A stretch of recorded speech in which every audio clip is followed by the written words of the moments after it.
we need to talk about the great evils of the world.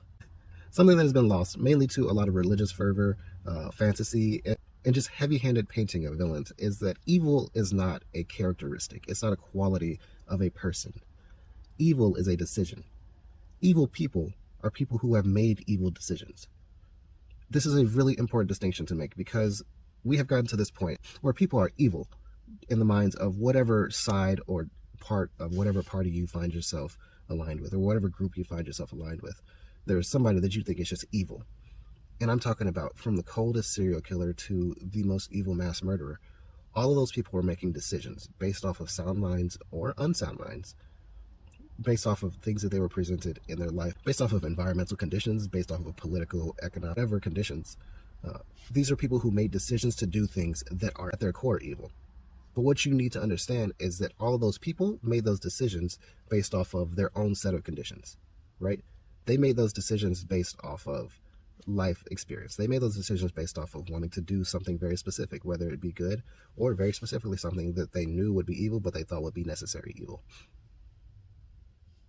Because making someone out to be evil robs them of the agency of their decisions. It also makes them seem like they're so much different than you or me. People like you and me are the people that make evil decisions.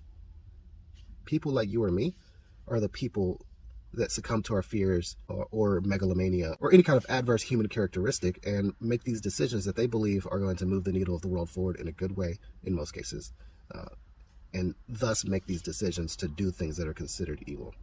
So when you think of what someone is doing as evil, think about that person that's in there and doing it and figure out why they're doing it.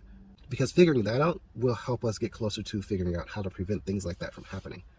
I'm not saying that all crimes or evils of the world could ever be fully prevented because people are just people. They're going to do fucked up things.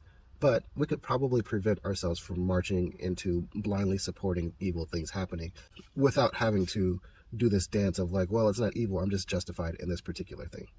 So examine your beliefs. Figure out the people that are doing what they're doing and why people believe those things are evil. And then take some time to figure out how did that person get there? What is the thing that justified that in their mind? And at the end of the day, the real evil is the friends you made along the way.